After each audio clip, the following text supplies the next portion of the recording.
오늘 우리에게 주신 하나님의 말씀은 사도행전 18장 5절에서 11절의 말씀입니다. 신약성서 219면입니다.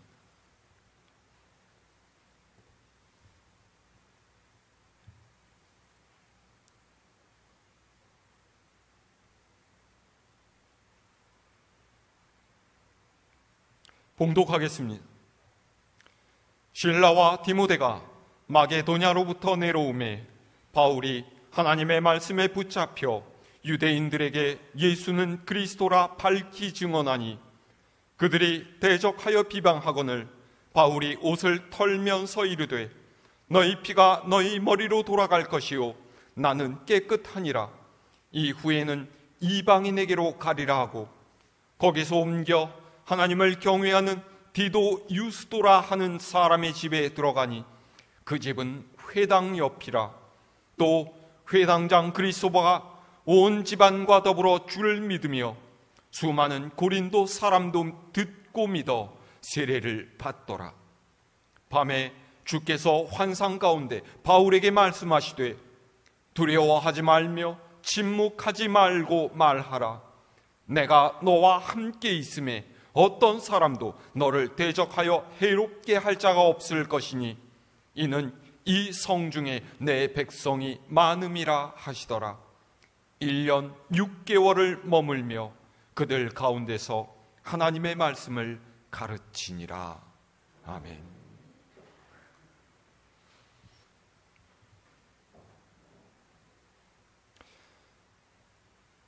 우리의 삶에는 성공과 실패가 늘 공존합니다. 보통 성공과 실패는 그가 목표를 달성하기 위해서 얼마나 애쓰고 노력했느냐에 달려있다라고 사람들은 이야기하지만은요, 꼭 그 말이 맞다고만은 할 수 없습니다. 아무리 열심히 노력을 했어도 실패할 때가 있고요, 별다른 노력을 기울이지 않았음에도 운 좋은 성공을 거두는 경우도 있습니다. 어쨌든 우리는 삶에서 실패보다는 성공하기를 원합니다. 무엇을 하든지 실패하기를 원하는 사람은 없겠죠. 그런데 때로 우리는 실패 속에서 인생의 큰 교훈을 얻고 삶의 방향이 바뀌는 경험을 하기도 합니다. 제가 어디서 읽은 적이 있는데요, 미국의 한 회사는 직원을 채용할 때 삶에서 실패를 경험해 본 사람을 오히려 더 우대한다라고 해요. 왜냐하면 인생의 실패를 겪어본 사람만이 그것을 자기의 자산으로 삼아서 더욱 발전할 수 있다라고 생각하기 때문이랍니다. 그래서 그 회사의 회장님은요, 자기 운전기사를 채용할 때도 사고 경험이 있는 사람을 골라서 뽑는데요, 사고를 한번 경험해 보았기 때문에 운전할 때 더 주의하고, 만약에 사고가 난다고 해도 그것에 대처하는 능력이 사고를 한 번도 겪지 않은 이보다 뛰어날 수 있다라는 것이죠. 그런데 우리나라는요, 보통 실패해본 적이 없고 엘리트 코스만을 걸어온 모범생들만을 골라서 채용해요. 뭐가 더 지혜로운 방법인지는 잘 모르겠습니다만 언제나 성공 가도를 달려온 인생만큼 스디슨 실패의 맛을 아는 인생도 괜찮지 않겠습니까? 보세요. 믿음이 좋은 사람들은 그 인생에서 실패를 경험하지 않았을까요? 아니요. 절대로 그렇지 않습니다. 사람은 누구나 실수하고 실패해요. 아브라함도 여러 번의 실패를 경험했어요. 하나님의 말씀을 따라 가나안에 닿은 아브라함은 흉년이 들자 하나님께 여쭈어보지도 않고 애굽으로 내려갔습니다. 그랬다가 바로에게 아내를 빼앗길 뻔한 큰 위기를 겪었죠. 아들을 주시겠다라고 하신 하나님의 약속을 기다리지 못하고 아내의 여종을 첩으로 들였다가 집안이 풍비박살 날 뻔한 일도 있었어요. 야곱도 아버지를 속이고 형 에서를 향한 축복을 가로챘다가 삼촌 라반에게로 도망쳐서 긴 세월을 삼촌의 일꾼으로 살아야만 했죠. 요셉도 마찬가지였습니다. 자신이 꾼 꿈을 부모님과 형들에게 잘난 척하며 자랑했기 때문에 애굽의 노예로 팔려가는 신세가 되지 않았습니다. 모세의 경우는 이것보다 훨씬 더했어요. 순간의 혈기를 억제하지 못하고 동족을 괴롭히는 애굽 사람을 때려 죽이고서 미디안 광야로 도망쳐 무려 80살이 되도록 양을 치는 목자로 살아야 했죠. 한순간에 왕자에서 도망자의 신세가 되어버린 그가 과연 어떤 심정이었겠습니까? 물론 이 모든 일은 하나님의 섭리에 의한 것이지만 이들은 모두 인생의 쓴맛을 경험했습니다. 그렇지만 하나님께서는 그들을 기억하셨고 하나님의 뜻대로 부르시고 사용하셔서 놀라운 역사의 주역이 되게끔 하셨어요. 오늘 말씀은 고린도에서 복음을 전하는 사도 바울의 이야기입니다. 먼저 우리가 주목해야 할 것은요, 바울이 고린도에 오기 전에 아덴에서 충격적인 실패를 경험했었다라는 거예요. 늘 열정적이고 두려움 없이 복음을 전했던 바울이었는데 그는 아덴에서 몇 사람만을 전도했을 뿐 참담하게 물러날 수밖에 없었죠. 왜요? 아덴, 그러니까 아테네는 헬라 문화의 중심지였고 철학의 도시였습니다. 가말리엘이라는 유명한 학자 밑에서 학문을 배웠던 바울 또한 이 아덴에서 멋지게 사람들과 토론하면서 복음을 전하는 꿈을 꾸었지 않았겠습니까? 그래서 그는 아덴 사람의 방식대로 화려한 언변과 학문적인 지식을 뽐내면서 그들의 관심을 끌어보려고 했는데 복음을 전하는 데는 그런 방식이 통하지 않았던 거예요. 그래서 그는 아덴에는 교회를 세우지도 못한 채 고린도로 쓸쓸히 발길을 돌릴 수밖에 없었어요. 한마디로 참패를 당한 거예요. 그런데 고린도에 와서 보니까요, 상황은 훨씬 더 좋지가 않았어요. 아덴이 헬라 세계의 지적인 중심지였다면 고린도는 상업의 중심지였습니다. 커다란 두 개의 항구는 드나드는 수많은 상인들과 뱃사람들로 북적였고 아프로디테 여신의 신전이 있었기 때문에 성적으로 문란한 문화가 퍼져 있었어요. 이런 상황에서 사도 바울은 영적인 침체에 빠져들었습니다. 아덴의 패배감을 극복하기도 전에 고린도의 방탕하고 어지러운 환경을 보고서 미리 두려움을 느꼈던 거예요. 바울의 모습을 보세요. 자, 오늘 말씀 위로 올라가서요, 사도행전 18장 1절에서 4절의 말씀 함께 읽어볼까요? 시작. 그 후에 바울이 아덴을 떠나 고린도에 이르러 아굴라라 하는 본도에서 난 유대인 한 사람을 만나니 글라우디오가 모든 유대인을 명하여 로마에서 떠나라 한 고로 그가 그 아내 브리스길라와 함께 이달리아로부터 새로 온지라 바울이 그들에게 가매 생업이 같으므로 함께 살며 일을 하니 그 생업은 천막을 만드는 것이더라. 안식일마다 바울이 회당에서 강론하고 유대인과 헬라인을 권면하니라. 아멘. 바울은 고린도에서 아굴라와 브리스길라 부부를 만났습니다. 성경은 이들을 모든 유대인을 로마에서 내쫓으라고 한 로마 황제 글라우디오의 명령 때문에 고린도로 이주해 온 사람들이었다 설명하고 있습니다. 그래서 바울은 이들과 함께 살면서 천막을 만드는 일을 했습니다. 왜요? 선교 자금이 없었기 때문이에요.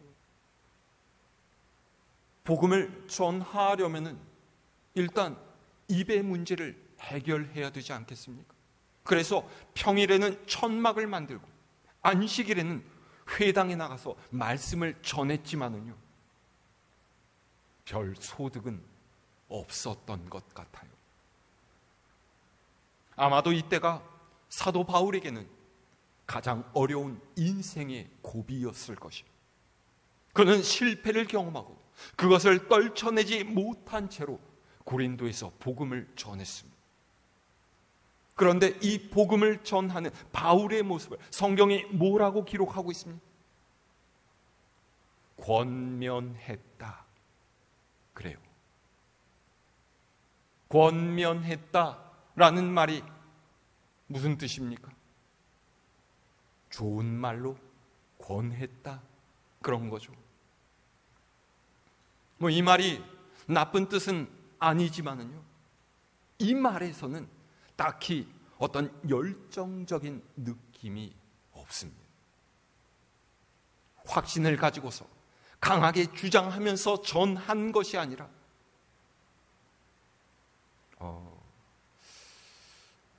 예수를 믿으면 참 좋겠는데요, 이런 정도였다라는 거예요. 그러니까 바울은 이도 저도 아닌 상태에 있었어요. 복음은 전해야겠는데 이전에 아덴에서의 실패가 떠올라서 자신감은 떨어져 있는 상태였고요. 고린도의 상황을 보니까 복음을 전하는 일에 더 근심과 걱정이 되고요.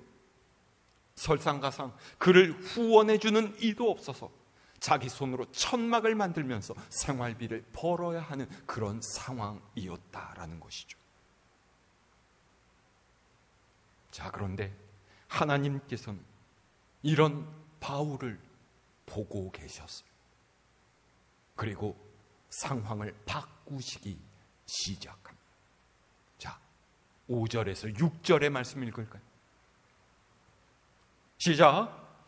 실라와 디모데가 마게도냐로부터 내려오매 바울이 하나님의 말씀에 붙잡혀 유대인들에게 예수는 그리스도라 밝히 증언하니 그들이 대적하여 비방하거늘 바울이 옷을 털면서 이르되 너희 피가 너희 머리로 돌아갈 것이요 나는 깨끗하니라 이후에는 이방인에게로 가리라 하고.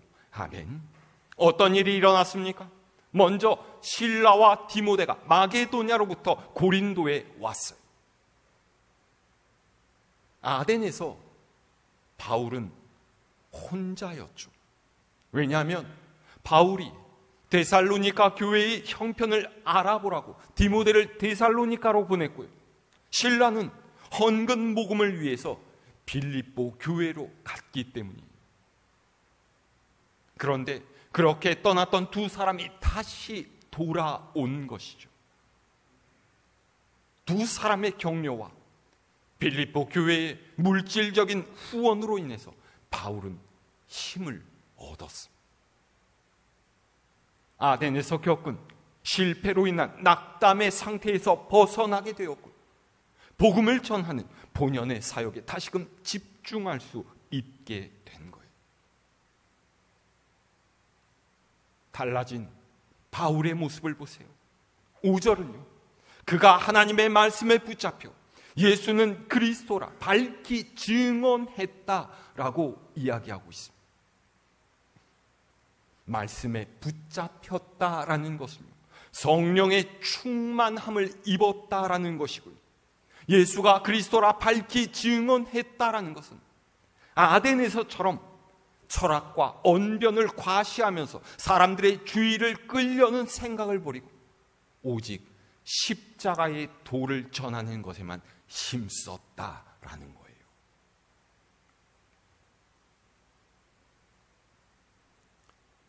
보세요. 아굴라와 브리스길라 부부와 함께 천막을 만들면서 안식일이면 회당에 나가서 복음을 전했지만 바울의 마음에는 두려움이 있었습니다. 실패로 인한 낙심이 들어차 있었죠. 그런데 디모데와 실라라는 동역자들이 합류한 후 그는 마음의 안정을 찾았습니다. 한마디로 영적인 힘을 회복했다라는 거예요. 여기서 우리는 한 가지 깨달음을 얻게 됩니다. 연약한 인간이 이 두려운 사회, 두려움을 주는 세상을 이겨나갈 수 있는 힘 중에 하나는 진실한 법, 신실한 동역자를 가졌느냐 하는 것에 있다는 거예요.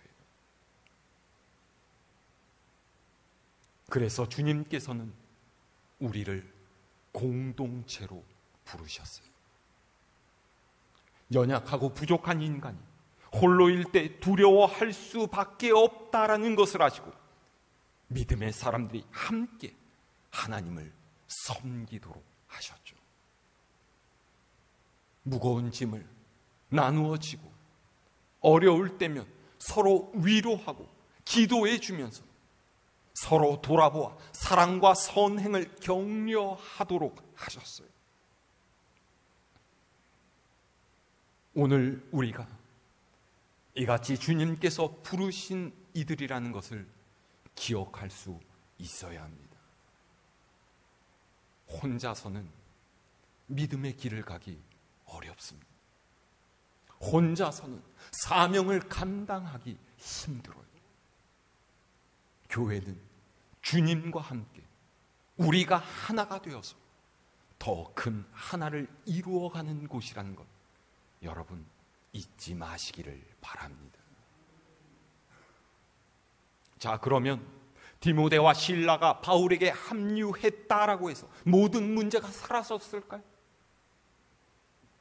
그렇지 않습니다. 여전히 문제는 남아있어요. 6절 보세요. 바울이 전한 복음을 듣고서 유대인들이 그를 대적해서 비방했다라고 해요. 그런데 바울이 이에 어떻게 대응하죠? 옷을 털면서 너희 피가 너희 머리로 돌아갈 것이요 나는 깨끗하니라. 이후에는 내가 이방인에게로 가리라 말했다라는 거예요. 무슨 뜻이에요? 나는 내가 할 일, 복음을 전할 뿐이고 이 복음을 받아들이냐 그렇지 않느냐는 너희 몫이다. 너희가 복음을 거부했으니 그 모든 책임은 너희가 지게 될 거야. 나는 이제 너희가 아닌 이방인에 가서 복음을 전하련다. 그랬다는 거죠.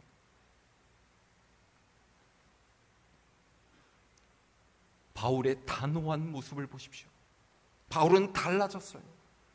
하나님의 말씀에 붙잡히게 되니까 바울의 마음속에 자리하고 있었던 고린도라는 도시에 대한 두려움, 사람들에 대한 두려움, 다시 복음을 전하는 것에 대한 자신 없음의 문제가 해결되었죠. 말씀에 붙잡히자 그는 다시 담대해졌어요. 여러분 보세요. 내 영의 상태가 어떤지는 나도 알지만 마귀도 압니다. 그리고 사람들도 알아요. 확신 없이 전하는 복음이라면 사람들은 받아들이지 않습니다. 복음을 전하는 내가 먼저 성령 충만해야 하고요. 내 안에 흔들리지 않는 믿음이 있어야 되고 세상을 두려워하지 않는 담대함이 있어야만 하나님의 역사가 일어나는 거예요. 여러분, 복음을 전하실 때 어떻게 하십니까? 예수 믿었으면 참 좋겠는데, 교회 딱 한 번만 나봐, 이러세요?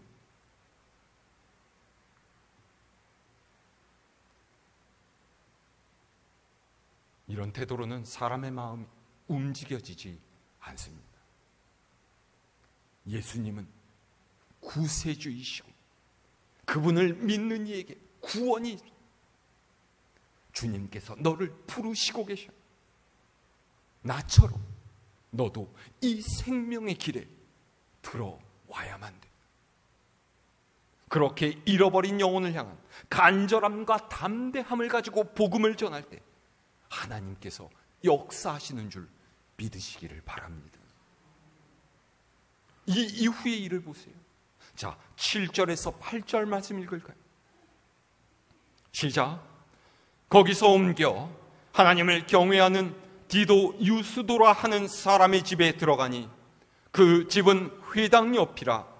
또 회당장 그리스보가 온 집안과 더불어 주를 믿으며 수많은 고린도 사람도 듣고 믿어 세례를 받더라. 아멘. 바울은 회당을 떠나서 디도 유스도라는 사람의 집에 들어갔어요. 이 말은 바울이 아굴라와 브리스길라와 함께 살던 집에서 나와서 숙소를 옮겼다라는 말이 아니라 이곳을 복음의 근거지로 삼고 말씀을 전했다라는 뜻이죠. 그러니까 어떤 일이 일어났습니까? 회당장인 그리스도가 그의 온 집안 식구와 함께 예수님을 믿게 되었고요. 수많은 고린도 사람도 복음을 받아들여서 세례를 받는 일이 일어났다라는 거예요. 얼마나 놀라운 변화입니까? 여기까지만 읽으면 고린도의 전도 사역은 그야말로 순풍의 돛단배처럼 앞으로 쫙 나갈 일만 남았다라고 생각될 수 있어요. 그런데 그렇게 쉽지는 않습니다. 자, 9절에서 10절의 말씀 읽어볼까요? 시작.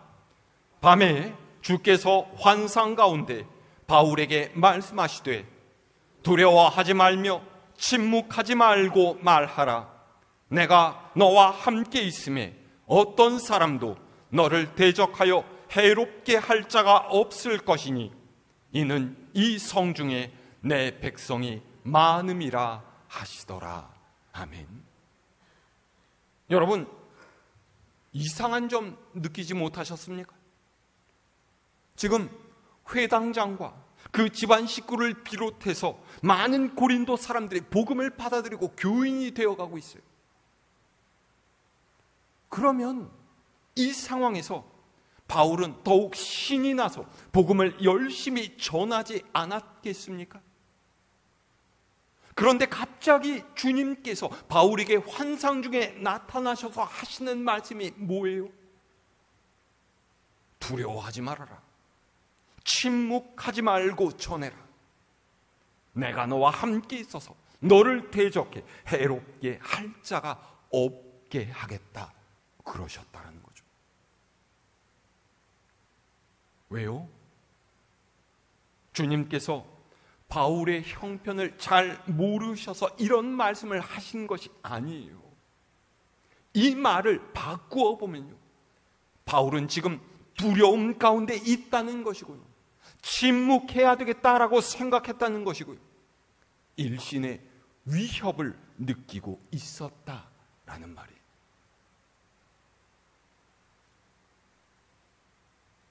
여러분 생각해 보세요. 바울이 디도 유스도의 집, 그것도 회당 옆집에 가서 그곳에서 복음을 전하는데 회당장인 그리스보와 그 집안 식구들이 죄다 유대교에서 그리스도교로 개종을 했어요. 또 주님을 믿고 세례받는 고린도 사람들이 계속해서 늘어갑니다. 그러면 옆집인 회당에 모이는 유대인들이 그걸 보면서 어땠겠어요? 야, 저 집 장사 잘 되네. 아, 저기는 날마다 부흥하네. 얼마나 신이 날까? 그런 부러움으로 쳐다보겠습니까? 그렇지 않겠죠. 사돈이 밭을 사도 배가 아픈 것이 사람 심보입니다. 그러니 유대인들이 가만히 있었겠습니까? 이전에 비시디아 안디옥이나 데살로니가의 유대인들이 그랬던 것처럼 고린도의 유대인들도 갖은 시비와 방해를 하면서 바울을 괴롭히고 쫓아내려고 했을 거예요. 아니면 사람을 고용해서 바울을 죽여 없애버리자 공모했을 수도 있겠죠. 사실 아래로 내려가서 12절을 보면요, 이 유대인들은 자기들의 수법이 통하지 않으니까 결국 바울을 고린도 법정으로 데리고 가서 고발을 해요. 이렇게 유대인들로부터 날이 갈수록 더 심한 공격을 당하다 보니까 바울도 지치는 거예요. 버티는데도 한계가 있죠. 날이 저물어서 숙소에 들어가 몸을 누이면 앞길이 막막하게 생각되고 험상궂은 얼굴로 자기를 협박하고 위협하던 유대인들이 생각나요. 그래서요, 또다시 두려움에 사로잡히고 이제는 정말로 고린도에서 전도할 수 없을 것 같다. 조용히 입을 다물고 다른 데를 찾아서 떠나야겠다. 그런 체념의 마음이 들었던 거예요. 이게 바로 그 당시 바울이 처해 있던 형편이었죠. 그러니까 주님께서 이런 바울의 형편을 아시고 그에게 나타나셔서 그를 격려하셨던 거예요. 괜찮다. 두려워하지 말아라. 계속 복음을 전해라. 내가 너와 함께 있겠다. 아무도 너를 해치지 못하도록 내가 너를 지켜주겠다. 바울에게 이보다 큰 위로가 있겠습니까? 주님께서는 바울에게 또 이렇게 말씀하셨어요.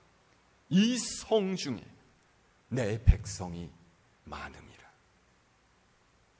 무슨 말이에요? 복음을 받아들이고 바울의 편, 주님의 편을 들어줄 이들이 많다라는 거예요. 아직도 바울이 하나님께로 인도해야 될 일이 많다라는 것이죠. 바울은 두려움에 휩싸여서 그의 계획을 접으려고 했지만 바울과 고린도를 향한 하나님의 계획은 끝나지 않았어요.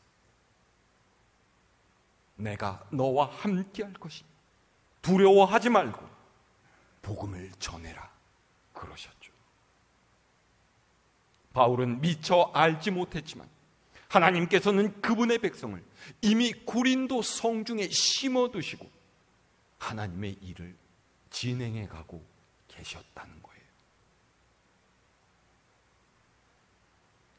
그래서요, 자, 11절의 말씀 읽을까요? 시작. 1년 6개월을 머물며 그들 가운데서 하나님의 말씀을 가르치니라. 아멘. 바울이 어떻게 했다고요? 1년 6개월을 고린도에 더 머물면서 복음을 전했어요. 주님의 위로와 격려가 아니었다면 바울은 고린도에서 사역을 끝마치지 못했을 거예요. 여러분, 우리 삶에도 바울이 느낀 것 같은 두려움이 몰려들 때가 있지 않습니까? 스디트는 예전의 경험 때문에 주저하고 전전긍긍하는 그런 때가 있지 않습니까?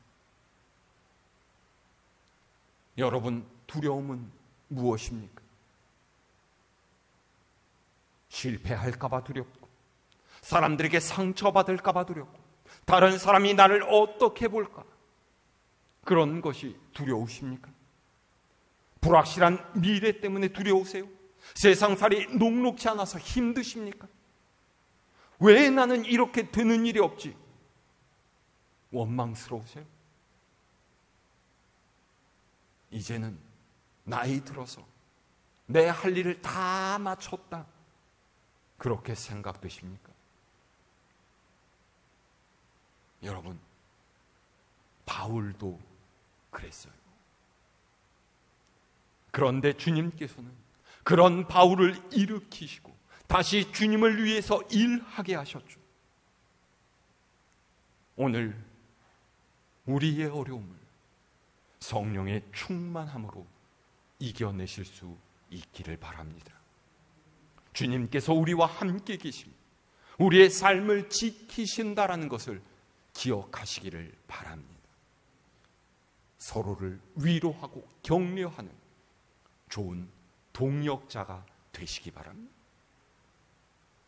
이 성중에 내 백성이 많다, 걱정하지 말아라, 너는 전해라, 내가 너를 책임지겠다 말씀하시는 주님의 위로와 격려로 힘을 내시기를 바랍니다. 오늘 우리 교회의 37번째 되는 창립 기념주일입니다. 37회 동안 단 하루도 하나님의 은혜가 부어지지 않은 날은 없었습니다. 그리고 우리를 향한 하나님의 계획은 아직 끝나지 않고 여전히 계속되고 있는 줄로 믿습니다.